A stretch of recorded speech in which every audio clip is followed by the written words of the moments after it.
are the ones that probably have a great deal of responsibility. How are you, Mr. Dole? Nice to see you. Senator Dole put pressure on the Clinton administration to act by declaring the Serbs guilty and visiting the ruined marketplace. But both NATO and UN sources obtained evidence that suggested Muslim forces were behind the explosion. General Charles Boyd, who directed NATO's intelligence, concluded that Muslims had staged the incident to force NATO into bombing the Serbs. Sir Michael Rose, the UN's new commander in Sarajevo, reached a similar conclusion. In the report made public, the UN stated that the mortar shell which exploded in the marketplace could have been the responsibility of either Muslim or Serbian forces. In his book, Balkan Odyssey, Lord Owen writes that a senior ballistics expert in Zagreb had studied the likely trajectory of the shell and indicated the trajectory was, quote, more likely to be 1,100 to 2,000 meters from the impact, and this would tend to indicate that the mortar had been fired from a Bosnian government position. I was in receipt of privileged information, really, and I was not going to reveal what was the suspicion. But what I did want was the UN in New York to come under questioning about who was responsible for the bomb. Owen, who was trying to force Serbs and Muslims to agree on a settlement to demilitarize Sarajevo, suppressed the report. He wrote later that the slightest public hint that the Muslims were involved in the Markala marketplace massacre would have led Bosnian government representatives to boycott the negotiations. NATO airstrikes on Serbs were temporarily avoided, but a public which had been kept in the dark about events at the Markala marketplace was left with the impression that the Serbs were guilty. This was a boon to advocates of intervention. Instead of a negotiated settlement to the Bosnian Civil War, hardline members of the Clinton administration began to prepare for a military solution. Even though nobody who really looked closely at Markala from the UN blamed the Serbs, it was automatically subsumed into Serbian atrocities. Using sticks and carrots, a shotgun marriage was arranged between the Croatian forces and the Bosnian Muslims, known as the Croat Muslim Federation. Croatian President Tudjman was promised that he would have American help in his efforts to seize the predominantly Serbian Krajina region, which was part of the UN-protected area, a bloody operation that was more than a year away. Croatia would also be given de facto control of Western Herzegovina. 2 months after the Markala marketplace explosion, the Bosnian government would have its first success in getting NATO to intervene against Bosnian Serb targets near Gorazde. With help from an American military advisor, Muslim forces launched attacks against 6 Serbian villages around Gorazde. When Serbian forces responded, American television broadcasts portrayed fighting around Gorazde as if it were an unprovoked attack on a safe zone.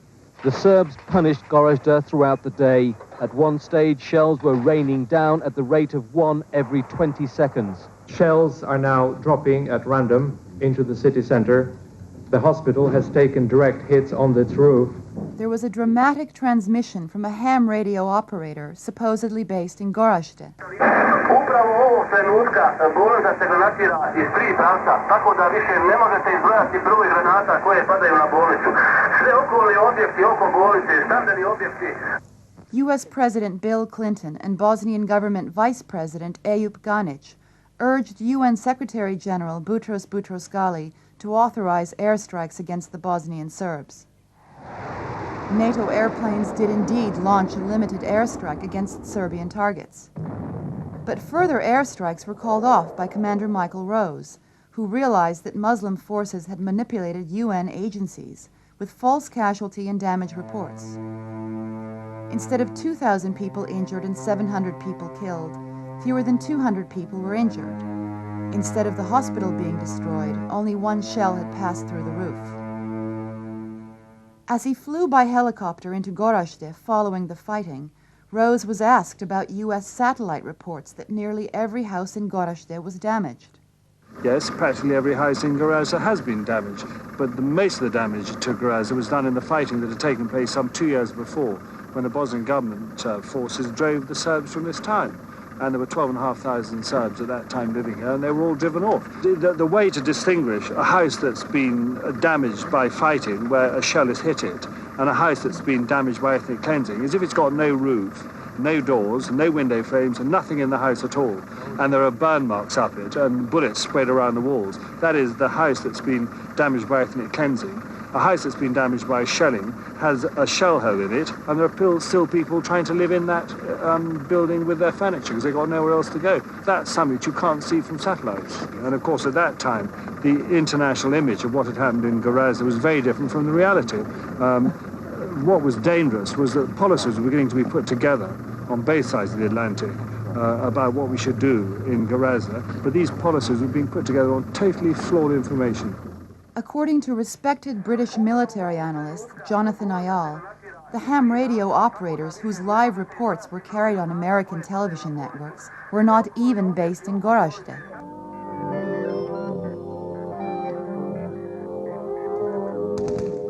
During the first year of the Bosnian War, by all accounts the bloodiest period of the conflict, the Bosnian government placed the number of dead at 17,000.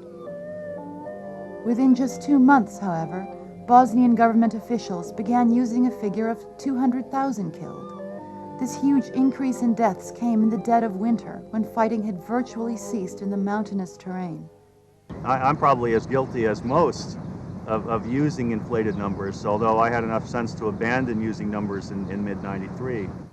In a groundbreaking article which appeared in the New York Times Sunday magazine in the fall of 1994, George Kenney criticized the way inflated casualty reports were used by most major news organizations. A number of very high-profile journalists quickly picked up Bosnian government numbers and began to use them routinely. John Burns of the New York Times, Carol Williams of the LA Times, even John Pomfret of the Post, who's normally a very cautious journalist, got in on this after a certain period. So with these very well-respected journalists saying, okay, there have been 150,000, 250,000, 200,000, whatever, people killed, those were the numbers that stuck. While the Bosnian government was using a figure of 200,000 deaths, International Red Cross observers on the ground were coming up with more realistic figures. The International Committee of the Red Cross internally, and they've made it very clear that they're not going public with this, but their analysts were quite eager to talk with me and to be straightforward about their analysis. Their numbers are the lowest of any. They say 20 to 30,000 total with an upper limit of 35,000. The figures now, it depends who you want to hear and believe. It's ranging around 300,000. Probably the truth of the matter is you'll be hard-pressed to find more than 30,000 graves. It's been exaggerated by that percentage.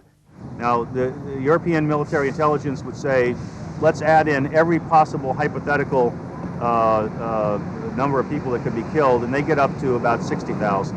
The U.S. intelligence community was sort of agnostic, saying in the tens of thousands, but they didn't want to commit to any particular number, even unofficially.